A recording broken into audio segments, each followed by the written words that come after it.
Welcome to the Daily Insider here on Vegas Insider. I am Kevin Rogers as we take you through today's show, Tuesday, May 10th, 2022. And we'll be talking with Kyle Hunter in just a few moments. Vegas Insider handicapper. He's red hot in baseball.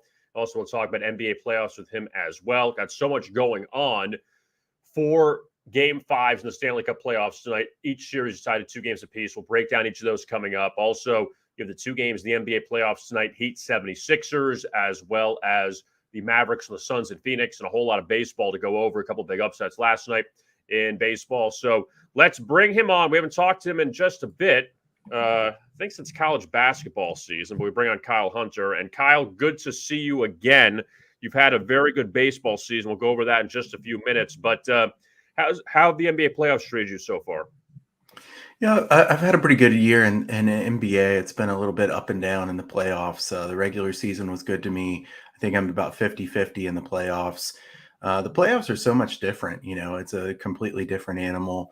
The unders have cashed in really nicely, which I'm a little bit frustrated. I haven't had more of those because I'm usually more of an under player than a over player when it comes to totals. But you know, there's been some sides that have been close losses for me. I had Golden State in Game 1. Against Memphis. That was one that I really hated to lose, with Klay Thompson missing both free throws and then the questionable call. But, you know, it's been a good NBA season overall. And honestly, you know, as a fan, I really like the playoffs a lot better than the regular season. You know, you can tell teams are highly motivated. I do like that they let them play a little bit more as far as the officiating. So we've got some really nice matchups here for round 2. Yeah, and let's look back quickly at last night. And you had this crazy second half between the Celtics and the Bucks, Kyle, in which a game that was on an under pace has been an under series between these two, the first 3 games. And Game 4 last night, it looked like Milwaukee was going to take another one at home, but then Boston turned it on in the fourth quarter. They end up winning. Al Horford has a great game for the Celtics. Now it's 2-2 heading back to Boston. But what did you think about the Celtics making that rally and getting the win on the road? Man, I didn't know Al Horford could still do that. You know, what a showing by him in the fourth quarter. And the Celtics, I think they missed like 4 shots from the floor in the fourth quarter. I mean, they were just making everything. I really don't think Milwaukee was playing that bad a defense either. The Celtics just playing out of their minds. You know, both teams have kind of had these a couple games here where they've played extremely well. I think this is the most exciting series of any of them.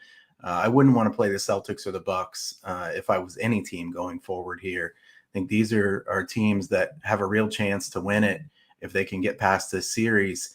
You know, to me, now Boston has home court advantage back. You know, this is a series that I'd still want to play the under more than the over. Boston was shooting out of their minds in that game last night. Like you said, it was definitely trending to the under. Giannis is the best player on the floor. It feels like Boston has the better team, or at least the supporting cast in general, without Middleton there. So I don't know. You know, I don't know who's going to win this series. This is the one that I'm most excited to watch here the rest of the way. Yeah, it's been pretty good. And you have Game 5 coming up tomorrow back in Boston. Celtics will be favored. Now, the second game last night, Kyle, I really was kicking myself because you're shaking your head. Did you like Memphis last night? Because I liked Memphis without Ja because they played well without him. But I saw the line kind of blow up. I'm like, is this going to be a Golden State route? And Memphis played well enough. They hung within the number. They eventually lost. But Memphis now, that's 3-1 ATS so far in the series. You know what? I was shaking my head because I like the under some, and I didn't play the under. I mean, that first half, I didn't get to watch all the first half, but what I saw with the first half was absolutely ugly basketball. With the Warriors missed like their first 15 3-pointers or something like that. Really, Memphis let them get away with one last night. It should be 2-2. Dylan Brooks, seen pictured here. Dylan Brooks, a very rough game to say the least last night. And as I said on Twitter, Brooks is not afraid to shoot, that's for sure. And that hurt them quite a bit at the end of the game, taking some really bad, hero ball basketball, some bad shots. Jaren Jackson was playing pretty well, and I thought they really should have gotten him the ball on some of the other possessions late in the game. But Memphis, they're a different team without Ja Morant. Morant's clearly their best player, and they have a higher upside with him, but they have tended to play slower without Morant, and Morant's not very good defensively. If you look at the player advanced ratings, Morant's one of their worst defensive players, one of their best offensive players. So I should have taken the under in that game. Having said that, Golden State really shot the ball extremely poorly, so it would be hard to predict something like 199 points happening again next game. Both teams shot really poorly last night. The tempo was relatively quick still, but I think Memphis really missed their shot there. I mean, how can they come back even if Morant does play now? That was their opportunity. I do think that them playing the two big men kind of exposed a potential weakness for Golden State. Golden State is kind of weak up front, and with Steven Adams coming back in the lineup, Memphis did give them some trouble with that lineup. So some of the ugly numbers, Kyle. So Klay Thompson was 0 for 7 from three-point range. He was 6 of 20. Jaren Jackson was 0 of 7 from three-point range. Memphis, 9 of 35 from 3. Golden State, 9 of 37 from 3. But yet somehow these teams combined for 68 points in the fourth quarter after all of that. And, and look, you talk about almost stealing one. Memphis led going to the fourth. That's a game that the Grizzlies, I know you don't have your best player, but you got to grab that one. Somehow Yeah. Golden State shooting so poorly. Oh yeah, that was their chance, and they could have been 2-2. This was a really good opportunity for them. I know they're going to be kicking themselves over this one because I don't think either one of us could see Memphis winning 3 straight games against Golden State. No, even with 2 at home, it's still going to be very difficult for them. Let's now transition to tonight, and Kyle Lowry out for the Heat. So what do we make of all of this? Joel Embiid's out the first 2 games. He is out, then doubtful Friday for game 3. He ends up playing. Sixers win. He plays game 4, Sixers win. Now they're coming back on the road, and you're getting the Sixers with points here, with momentum. The Heat have not shot the ball well the last few games. Does it swing back to the home team? I know we're going to talk about Phoenix, Dallas in a second, but does it swing back to the home team where now they hit their shots at home, or Philadelphia keeps that momentum up and wins again? Kevin, I don't really trust Doc Rivers against Eric Spoelstra. I think in the long run, Spoelstra is a much better coach than is Doc Rivers. So I tend to think that Miami bounces back. And if I had to bet tonight's game, I would bet the Heat -3. This is just a Heat team that's been good defensively all throughout the season. I don't think we see James Harden that we saw last game in every game the rest of the series. I mean, if we saw that every game, then I think the Sixers would win this series. I don't think that's going to happen. The Heat need somebody to help out Jimmy Butler. Butler is playing really well here in this series, and the rest of the team not really been very good. Max Strus, I know, can be a bit of an offensive boost for them, but he is so weak on defense that Philadelphia has really exposed him a lot. I think that Miami is going to have to think about playing somebody else in that spot because Strus is really a problem defensively. To be honest with you, I kind of lean toward unders in this series still, especially as this game, these series get deeper in the series. We've seen some unders hit long-term in the NBA playoffs once you get to game 6 or game 7 pretty nicely. So that'll be something I'll keep my eye on. I'd love to see this one go to a game 7. I would likely bet the under in a game like that. But, Heat -2.5, -3, that would be my lean for tonight. This is kind of the, people like to do the zigzag, as you know, in the NBA playoffs. We had 2 games where the Heat won and then 2 games where the 76ers won. I really don't think the 76ers are going to keep playing as good as they did last game. Now, the Heat, they have problems as well. And I think either the 76ers or Heat, whoever wins this series, would probably be in trouble against either Celtics or the Bucks. Do you subscribe to the zigzag theory for totals? I mean, when you look at the high scoring game in game 4, 116-108, won by Philadelphia, 208.5 total up a point going into tonight. And again, this one was way on pace for an over on Sunday after a 99-79 game in game 3. Do you think now this trends back towards an under? Yeah, I was just looking at 97 possessions in that last game, 1.21 points per possession for Philadelphia, which pretty amazing shooting. So I would lean toward an under again here. And if you look at the first few games here, the first 4 in this series, they've been pretty back and forth as far as what's gone on. 93.5 possessions per game, which is pretty slow. So last game was actually the fastest paced game of the games that they've played so far. I don't think that Miami wants to run. I think Spoelstra will probably have the team slow it down, play more half court style. So Yeah, I would lean both Miami and the under. Now, the late game, Kyle, the Mavericks and the Suns. So Phoenix in control the first two games, both overs. They go to Dallas, lose game three, game four. They fall behind early and can never really get it going. Dallas's role players step up at home. Phoenix's role players don't step up on the road. Now you're going back home, and all the stuff with Chris Paul on Sunday was disappointed at things with the fans and all that.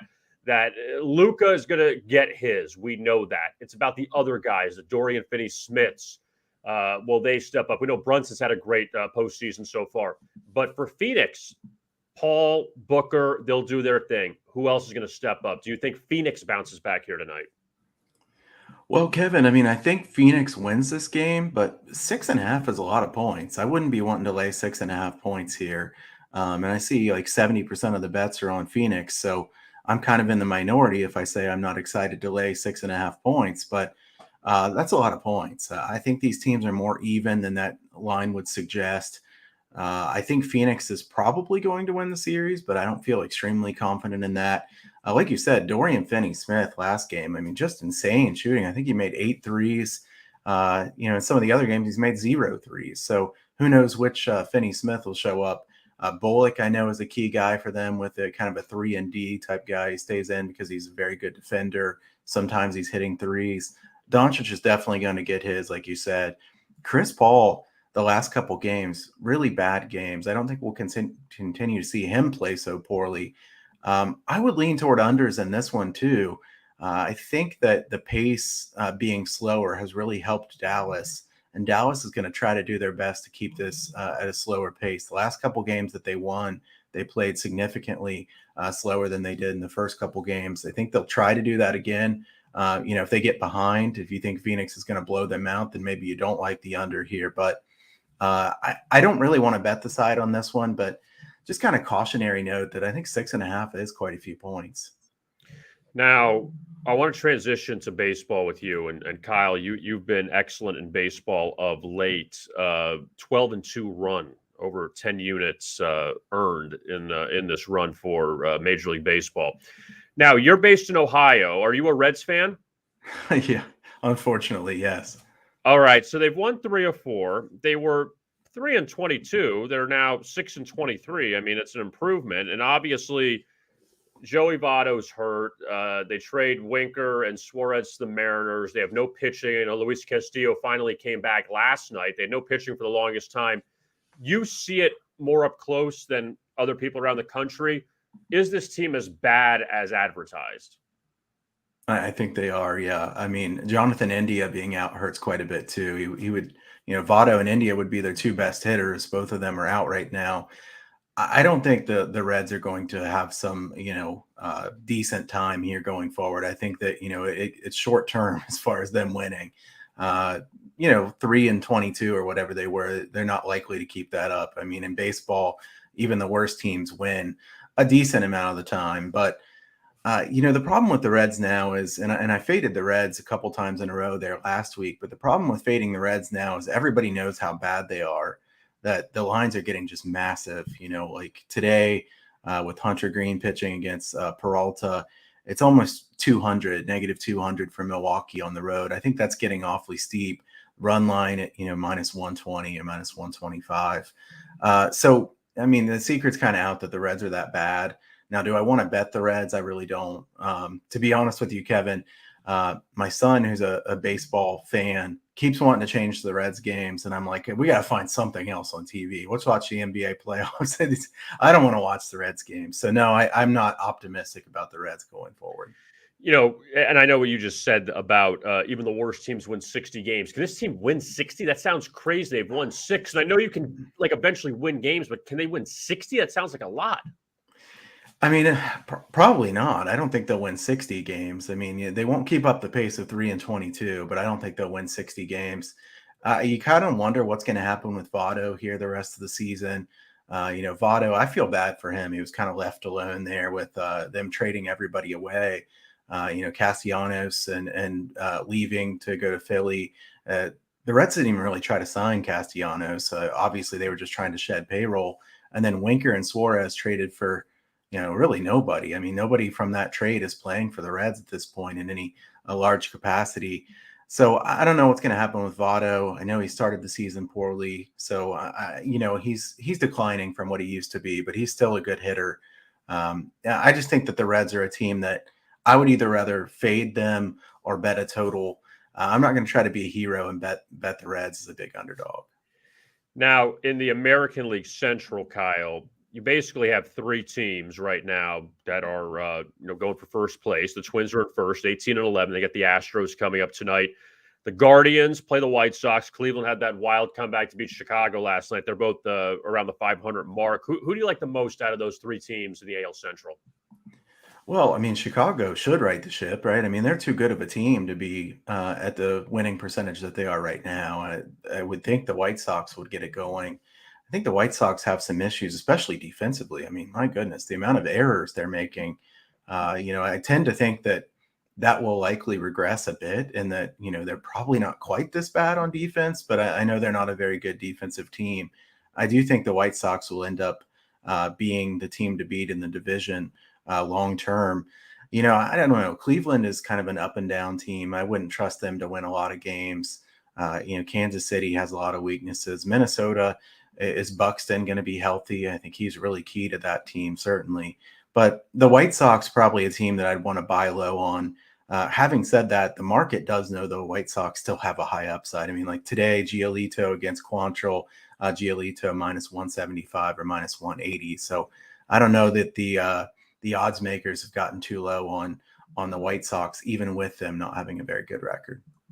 I want to go over two games with you, and we'll let you go. First in interleague, Red Sox and the Braves, and Boston has totally gone in the tank. Last place, they're below Baltimore. That's how bad they are. Last place, the American League East. Atlanta, they haven't righted the ship just yet. They won 2 in a row against Milwaukee. Charlie Morton finally got on track on Sunday. They have Acuna back. The Braves, again, the Mets are playing so well right now that Atlanta's got to try to catch them. But the Braves just trying to work it out after this World Series championship. Can the Red Sox bounce back now going on the road, or do you think Atlanta keeps up that winning streak? Yeah, I don't think the Red Sox are very good. I mean, I think everybody kind of knows that at this point. But the Red Sox, not a team that I'm looking to buy low on. I think the Red Sox have too many weaknesses. This is an Atlanta team that I do think will bounce back long term. I think the Braves will improve quite a bit. I like the Braves some in this game here. The line has gone up from last night, decent amount, about 10 cents. I think you either take Atlanta on the money line for the full game here, and maybe even Atlanta first 5 in this game. Wright has pitched pretty well this year, and he was a prospect that people were really high on for a long time, and he didn't exactly meet the really high expectations. But his stats, his advanced metrics look like he's really improved a lot this season, getting quite a few swinging strikes. He's been better with his control. Even the hard hit balls are not as high as what he's been in the past. So I think Wright probably is, the real deal as far as a breakout candidate this year. Not saying that he'll continue the pace that he's on right now, but I do think he's much improved. Boston, a team that I'd rather fade right now than I would back. So I do kind of like the Braves in this game here tonight against the Red Sox. And another interleague game we'll look at, the Phillies and the Mariners. And last night, Philadelphia blew out Seattle 9-0. It was a tough scheduling spot too, Kyle, for the Phillies. They played the doubleheader with the Mets on Sunday, had to fly to Seattle. And Ranger Suarez, who's a nice pitcher, he pitched very well. It's his second road win of the season. Chris Flexen's gone completely backwards. I mean, his numbers aren't terrible, but he got rocked last night. Now, Aaron Nola, who has not won in a few starts, against Robbie Ray, last year's Cy Young Award winner. What do you think about this matchup? Yeah, there's a couple things that interest me about this matchup, Kevin. First, the total, which is 6.5 or 7, depending on the book. 7 is juiced, or 6.5 would be plus money. I like the under some in this one. Doug Eddings is the umpire in this one. This is something that I study quite a bit.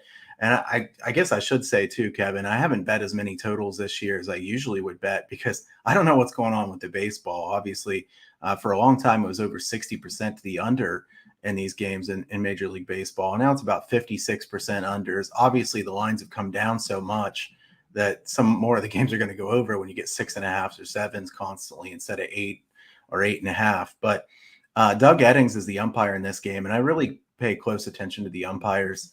Eddings is the best under umpire you could get. Eddings and Bill Miller are really good under umpires. Eddings 270 and 230 to the under in his last 500 games. So 54% to the under, and his strikes called percentage is extremely high. He's the guy that the batters get upset with and the pitchers love. In a game like this, I think that matters because it hit the edges quite a bit. The Mariners, I don't trust them to hit. I would like Seattle team total under in this game. I also kind of like under 7 if you can get 7 on a full game. Philly is the one that I'm not really sure what Philly does offensively because they have hit lefties pretty well. I don't know how much I trust Robbie Ray. So I think I probably like the Seattle team total under better here. And I think that's the way I'll end up betting this one because I hate laying minus 120 or 125 on under 7. Massive juice on a baseball total, not something I'm a big fan of. At the same time, 7 is a really important number. You know how many times the game's going to be 3-3, and then it finishes 4-3. So I think I'll go with the Mariners team total under in this one. Final thing before I let you go, Kyle, the NFL schedule comes out on Thursday officially. We're going to get all the leaks come out the next few days, but you handicap the NFL. When do you start that process when the schedule comes out? Do you wait a little bit because you have baseball and basketball going on, or you jump right on it? Yeah, I usually look at college football first because I think the bigger edges to start with are in college football. The NFL, it's hard to find really big edges even early. And there's so many things that can change from this time of the year going forward in the NFL that I would rather focus on baseball, the NBA, and then getting a jump on college football. I like to bet college football win totals as well. And Kevin, you know how early they put those out now. So, that gets earlier and earlier. So I won't focus on the NFL till later in June, early July for me for NFL. And here later in May and June will be a big time for me to look at college football and try to really be prepared for the season. As you know, college football has been my best sport long term. The NFL I've done fine in, but college football is the one that I always focus the most on because I feel like that's the best edge that I could find. Kyle Hunter, you could find him on Vegas Insider as well as on Twitter at Kyle Hunter Picks. He's a fantastic handicapper. 10-2 his last 12 baseball selections. He had the A's Tigers under last night. It was easy. The A's won 2-0. So pretty much, I hate to say it like this, Kyle, a sweat-free game. I mean, you don't get those that often, but at least that one felt like that was the case with those two struggling offenses. But you hit that one. He's got more picks out today. Check him out at Vegas Insider. Kyle, we appreciate it. We'll talk to you again soon. Hey, thanks, Kevin. All right, there is Kyle Hunter. And or actually, I'm mistaken, 12-2. I said 10-2. He's 12-2 his last 14 picks in Major League Baseball. And a couple other handicappers to mention here before we look at tonight's board for Major League Baseball and the Stanley Cup Playoffs. So Kyle Hunter, 12-2 his last 14 in baseball, plus 1044. Vince Akins, who we've had on the show plenty of times, all the trends. He's been great in the NBA in the playoffs. 6-0 his last 6, 13-2 his last 15 NBA selections. Mark Franco is the NBA money leader. 10-2 his last 12. He's at over 31 units for the season. Also, Jonathan Jorston has had a very good Major League Baseball season. He's 55-31. He's over 21 units in baseball. So check them out. Go to our buy picks page on Vegas Insider, and you can check out all the individual sports, NBA, Major League Baseball, and you can find our handicappers there with the games that they have for tonight. So you can find all of them there and peruse pretty much who you want and who you want to follow. All right, before we get to our look ahead to tonight, I want to tell you about Sports Illustrated Sportsbook. That's right, sisportsbook.com. They are legal in the state of Colorado. Must be 21 years or older to bet.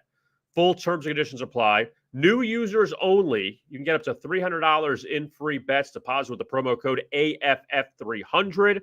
And you will then be ready to go in the state of Colorado with the Sports Illustrated Sportsbook. Again, you can find their lines at sisportsbook.com, regardless of where you're at. You can only bet in Colorado, but you can find their lines anywhere.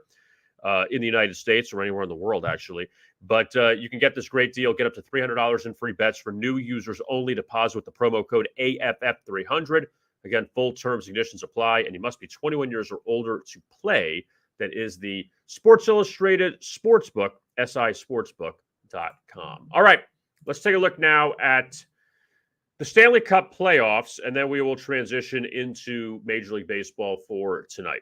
And you have 4 Game 5s in Major League Baseball. You have 4 Game 5s in the Stanley Cup Playoffs. All of these series are tied at 2 games apiece. So that is a good thing, that you have 4 extremely meaningful games. One team is advanced, the Colorado Avalanche. That's it. The Avs swept the Predators last night, got the puck line win after trailing in the third. They are now waiting in the wings. Nashville's first team out. You had the Panthers winning overtime last night over the Capitals. Penguins blew out the Rangers. They're up 3-1. And Calgary tied Dallas at 2-2. They won in Dallas. So now tonight you have 4 games. Let's start in Raleigh, the Hurricanes and the Bruins. So Carolina won the first 2 of that series. Boston went home, won the next 2 at TD Garden. Brad Marchand had 5 points in the Game 4 win for the Bruins. You know, like they say, a series hasn't started until the road team wins. Well, the series, I guess, hasn't started yet because the home team's won every game. But Carolina, though, as the Metro champions, we'll see what they do here. They dominated Boston the first 2 games at home. In fact, they were 5-0 against Boston going into Game 3 on the season. And then the Bruins won the 2 games at home. So now we'll see if Carolina can get back on the track or if Boston can take that momentum from home and win one on the road. The other Eastern Conference matchup tonight, the Lightning and the Maple Leafs, they meet in Toronto. And this has been this series, and well, actually, for the exception of, you know what, in all honesty, I think all 4 of these series have all been wacky to a certain extent because you've had blowouts in every single one of these games. There's been 2 games involving overtime during the playoffs. Penguins, Rangers, triple overtime Game 1, Panthers, Capitals last night. All these other games are blowouts, it feels like, every single night. So the Lightning jumped out to a 3-0 lead. They beat Toronto 7-3 on Sunday. Maple Leafs have won a couple games via blowout in the series. You've had the Maple Leafs win at home, Lightning win at home, Maple Leafs win on the road, Lightning win on the road. So everything has happened, it feels like, in this series. But Toronto, they're favored again, back at home against Tampa Bay, the 2-time defending champions. I feel like, it's a very tough game to handicap between those 2. I do like Minnesota, though, in this one tonight against St. Louis. So the Blues shut out the Wild Game 1 4-0. Wild bounced back. Game 2 victory, Game 3 win in St. Louis, Game 4 Blues won at home. Every game is decided by 3 goals or more. In fact, the first 3 games decided by 4 goals. Game 4 was actually closer, decided by 3 goals. So now Minnesota is a heavy favorite back at home against St. Louis. These teams pretty even, and Minnesota finished only a few points ahead of St. Louis for second place to get the home ice. So that's how important it was that now Minnesota has potentially 2 of the next 3 at home, and St. Louis would have to win at least 1 on the road to win the series. So the Wild favored at home. The Oilers, after they got shut out by the Kings in Game 4 in LA, now they go back to Edmonton. The Oilers have had 2 blowout wins of LA, and the Kings have dominated Edmonton twice. So actually, Game 1 wasn't dominating by LA. They held on for a close win, but they dominated them in Game 4. But you're going to lay 225 with Edmonton tonight? That may be asking a lot. They have gotten a really good series from Evander Kane. He's played well for the Oilers.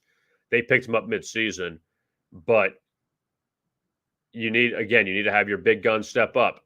Oilers have better big guns than the Kings. Simple as that. You have Connor McDavid and Leon Draisaitl. They play well, and Kane also contributes. The Oilers should be fine.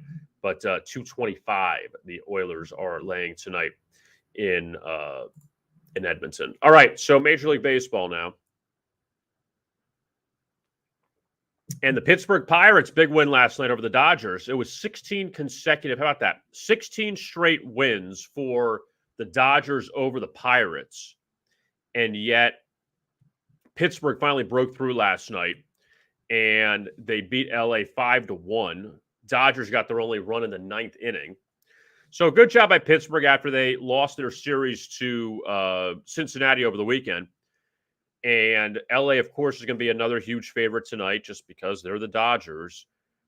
Every win by the Dodgers this year has come by 2 runs or more. So they have covered the run line in every single victory, all 19 wins. So I guess you're going to take LA, you might as well run line and don't lay the 250 with them. Pittsburgh, they have not had, let me see the last time.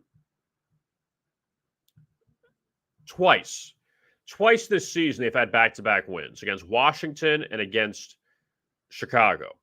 Those are the 2 times they've had back-to-back victories. So you don't get it that often with this team.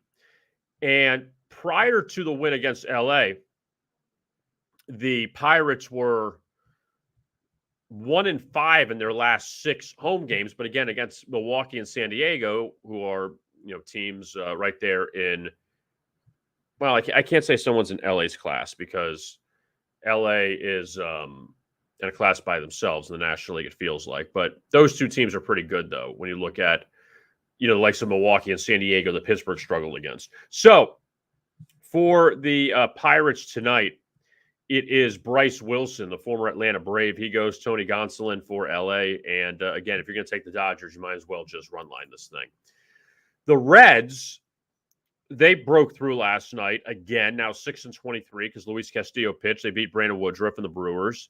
And Milwaukee, again, a heavy favorite this evening with Freddie Peralta on the mound against Hunter Green. And Freddie Peralta, 5.09 ERA. He did beat the Reds last time he faced them, laying nearly $3, 18-4 at home, 7 strikeouts and 5 innings of work. In reality, because Peralta's had 1 bad start. That came against St. Louis earlier in the year, 10-1 loss at home, gave up 6 earned runs. Last 3 starts, he's given up 4 earned runs total. He's only allowed 1 home run.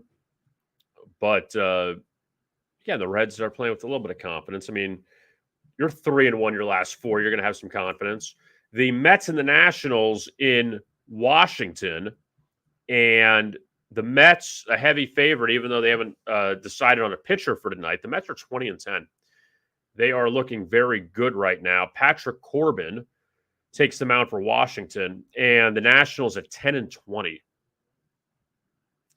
3-11 at home. Actually, what's funny about Washington is they've been respectable on the road, 7-9. 3-11, though, at home for the Washington Nationals. And the Nats coming off a really tough loss to the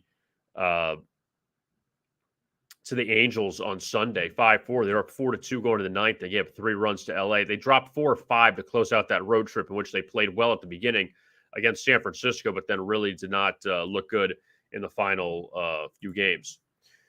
Am I looking at something there? There we go. I think. I don't know. Blue Jays and the Yankees, they meet up in New York tonight, and these teams they just hooked up in Toronto. The Yankees are 20-8. You got to give them a lot of credit, this New York team.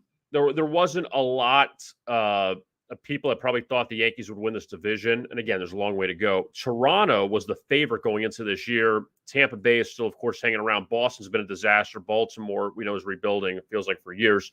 But the Yankees, their last 4 games, their offense has not really been there. They've scored a total of 6 runs in the last 4 games. But they did take 2 of 3 at Toronto last week. And at Yankee Stadium earlier, or at least last month, the team split a 4-game series. So New York, 4-3 in the first 7 games against Toronto. Now, Yankees a heavy favorite tonight. Luis Severino will start for New York. And Severino so far 2-0 on the season.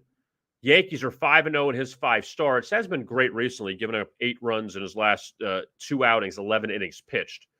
But he did toss 5 scoreless innings against Toronto last month in a 3-0 victory at home. He was laying 135. Now he's laying 175.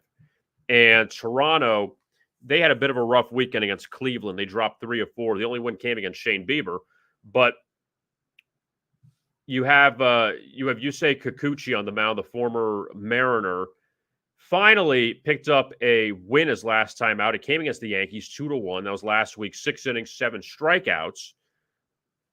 Prior to that, against the Yankees, 3 runs and 3 1/3 innings. So Kikuchi finally got a win, but now we'll see if he could do it again as a road underdog. This is a pretty good matchup tonight in Minnesota. It's the Astros and the Twins. Justin Verlander will get the start for Houston, Joe Ryan for Minnesota.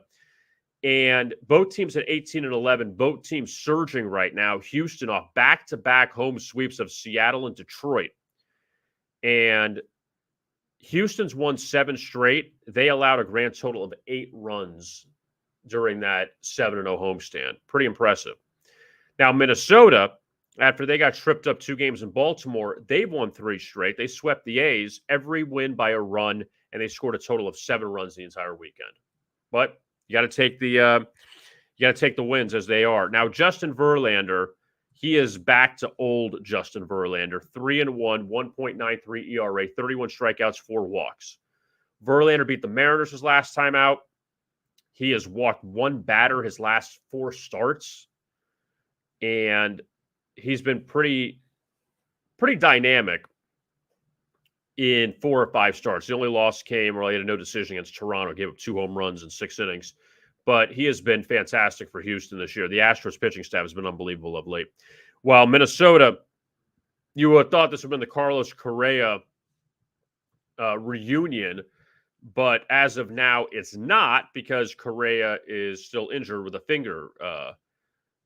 We'll see if Byron Buxton comes back. Obviously, a big bat for the Twins. And again, Verlander favored on the road against Minnesota. The Battle of the Birds in St. Louis tonight, the Orioles and the Cardinals in interleague. We went over the 2 other interleague games with Kyle Hunter, Phillies, Mariners, and Red Sox, Braves. Problem with this matchup is St. Louis is still undecided on a starter, but the Cardinals a heavy favorite there. And Baltimore, they've won a few in a row. They're 12 and 17. That's not terrible for them. And the Cardinals off of a 4-game split with San Francisco over the weekend. And St. Louis is totally up and down. They are a big roller coaster so far this season. But Baltimore's won 4 or 5, playing a little better. And they go to St. Louis and then Detroit. Then they get the Yankees and Rays next week. In Tampa Bay, they haven't beaten in years, it feels like. But that should be a pretty interesting series there. Now, if you missed this last night in Chicago, so we saw that meltdown last week by the Phillies. They were up 7-1 in the 9th. Mets scored 7 to beat them. Last night, Chicago was up 4-0 out of the chute. They were up 8-1. 8-1 going to the 9th inning. My numbers right on that one? No, sorry, 8-2. Excuse me. I knew I had to recalculate that. So the White Sox up 8-2 going to the 9th. Over, done with. Cleveland hits a tying grand slam. They get 6 in the 9th, tied at 9. They go to extras. They hit another 3-run homer. Josh Naylor did both of that. He had 8 RBIs in the game. And the Guardians of the Galaxy, they beat the White Sox 12-9. So after trailing by 6 going to the 9th, we've seen 2 leads blown in the last week. A 7-run lead in the 9th by the Phillies and a 6-run lead by the White Sox last night. You can't turn these games off. You can't do it. And Cleveland, one thing to say about them, they're playing better. They've won 8 of 9. That's since they got swept by the Angels out west. Actually, let me get my numbers straight here. They've won now, I believe it's 8 of 11. Excuse me. I have the numbers a little off, but still, they're playing very well. They took 3 of 4 from Toronto. They swept Oakland, and both these teams are very inconsistent. That's the problem with the Guardians and the White Sox. But Lucas Giolito starts tonight for Chicago, and Giolito off a win over the Cubs his last time out. 10 strikeouts in 5 2/3 innings. Did give up 2 home runs. So we'll see Giolito making his 2nd home start. First one lost to the Angels. So he'll try to rebound tonight. The Royals and the Rangers in Texas. And Brad Keller has been very good for Kansas City, ERA under 2. Martin Perez has also looked good for Texas. Both teams have not been playing well recently. I shouldn't say about the Rangers. They did drop 2 of 3 to the Yankees, but they won 2 at Philadelphia. They won 2 over Atlanta. So they played. No, let me take that back. Texas played better. Kansas City is not. And the Royals are 3-7 their last 10. And again, Keller off a very good start against the Cardinals his last time out. Perez, no decision against Zach Wheeler, but the Rangers got the win over the Phillies 2-1 as a plus 165 dog. It's just Texas's offense has been a little sluggish of late, but they've allowed a total of 6 runs the last 4 games. So Texas's pitching has been good. Now let's see what they do returning home. The Rangers favored there. The Rays and the Angels from Anaheim. And the Angels beat the Rays last night. Corey Kluber and Reed Detmers on the mound. And Tampa Bay at 18-12. Angels at 20-11. 11-3 win for the Angels last night. And for Kluber, he's looked good his last 2 starts. 13 strikeouts, 12 innings, 1 earned run, 4 hits in those 2 games against Minnesota and Oakland. So he's going opposite Reed Detmers, who actually, even though the ERA has not been great, the Angels have won 3 of his past 4 starts. So that is something positive there for the Halos, and the Rays are favored there on the road. Kyle Hendricks came within 1 out of a complete game shutout last night. Couldn't get the last out, but the Cubs did beat the Padres. And Chicago now 10-18. San Diego, after their walk-off win over the Marlins, they've been shut out. Here's what's funny about San Diego. This is where it gets a little misleading. So the Padres, they hit the walk-off pinch hit homer on Sunday, 3-2. They got shut out the night before by the Marlins. They were shut out through 8 2/3 innings against the Marlins on Sunday, and they got shut out by the Cubs. So 3 runs the last 3 games, but in reality, they're 1 out away from getting shut out in 3 straight games, San Diego. And now they're going up against Wade Miley, the journeyman, former Astro, former Red, now with the Cubs, and Mike Clevenger, former Cleveland Indian. He starts for the Padres, and Clevenger went against his former team last week, his first start since Tommy John surgery. And again, with Chicago, they were coming off of they were swept by the Dodgers at home, swept by the White Sox at home. Would have been a good spot to maybe back them last night in retrospect. But the Cubs, though, they've won back-to-back games only twice this season, and they've won the second game of a series after winning the opener once, and that was against Milwaukee way back to start the beginning of the season. So you have Wade Miley and Mike Clevenger on the mound in that one. The Marlins, you can't trust this team at all. You just can't do it. But yet they're favorites tonight. Jesus Luzardo against Madison Bumgarner. We'll see if Bumgarner lasts more than an inning tonight after he had his little run-in. It wasn't his fault, obviously. It was not his fault last week in that game against the Marlins when the umpire was massaging his hand and staring at him, gave him the death stare. Did you see that? I mean, I'm sure everyone saw that video. He's just looking at him. Madison Bumgarner's like, give me my hand back. What are you doing? And then, oh, you want this? You get thrown out. And it was a whole big thing because Bumgarner had walked off the mound after he thought it was a strike 3 to end the inning, and these umpires got out of control. But Bumgarner starts tonight. Diamondbacks beat the Marlins last night 4-3, and the Marlins just continue to skid. They had won 7 straight. Then they lost 6 straight, beat the Padres, and lost the last 2. So the Marlins, since winning 7 in a row, they've lost 8 of 9. How does that happen? And Luzardo, who lost to the Padres his last time out, he's been a decent pickup for the Marlins. They got him last year from Oakland. He's from Miami originally. But Luzardo, in 4 of 5 starts, he's given up 2 earned runs or less. Granted, he gave up 2 solo homers in his last start against the Padres, but he's pitched well, 4-1 to the under in 5 starts. And Bumgarner, who again you could throw out the last start because it was BS. I'm getting thrown out. But taking that out, Arizona is 2-3 in his other 5 starts in which he legitimately pitched, not the last one. He's just not going very far in these games. He's not the guy he used to be. There's nothing wrong with that. He's just aged. He's not the guy he was with San Francisco. Now, speaking of the Giants, they are heavy favorites again against the Rockies. They beat Colorado last night. Alex Wood starts for the Giants. Antonio Senzatella for the Rockies.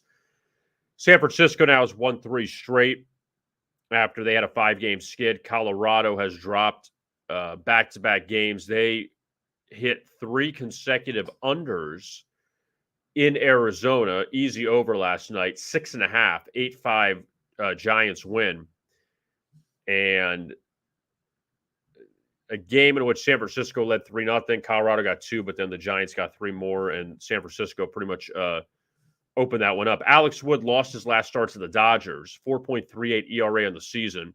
Back-to-back overs for him, so he'll try to rebound. He has not looked good in his last 2 starts. Senzatella, he ended up getting a no decision his last time out against Washington. Senzatella, he's hit the over 5 times this year. That total at 7.5 tonight. Colorado's 4-0 in his 4 home starts, but 0-1 in his road start at Detroit. They got blown out in that one, 13-0. Gave up 5 earned runs. So we'll see if that over streak stays alive for him as he faces the Giants, who last year only 1 start, 6-2 loss at home to San Francisco. I remember that game too. Colorado was down 2-0. They tied it 2, and San Francisco got 4 in the 9th inning to beat them. So we'll see how that one turns out. But busy night in baseball, as well as in the Stanley Cup playoffs. And we hit on the NBA before. We have 76ers Heat, Suns Mavericks as the 2 games inside of the NBA playoffs tonight. And then tomorrow you have Game 5 Celtics Bucks, Game 5 Warriors Grizzlies. Obviously, Celtics Bucks cannot end. Warriors can end the series with Memphis, but we have to see if John Morant plays. So that is the big question. And right now, the Warriors laying 3, Celtics laying 5.5 in those games coming up on Wednesday night inside the NBA. Mike, thanks to Kyle Hunter for joining us on today's show. Kyle has been red hot in Major League Baseball, so check out his picks at Vegas Insider. And we'll be back with you coming up tomorrow at noon Eastern. Looking forward to that. We'll talk to you then. Don't forget to like and subscribe to our YouTube channel here at Vegas Insider. And that's greatly appreciated.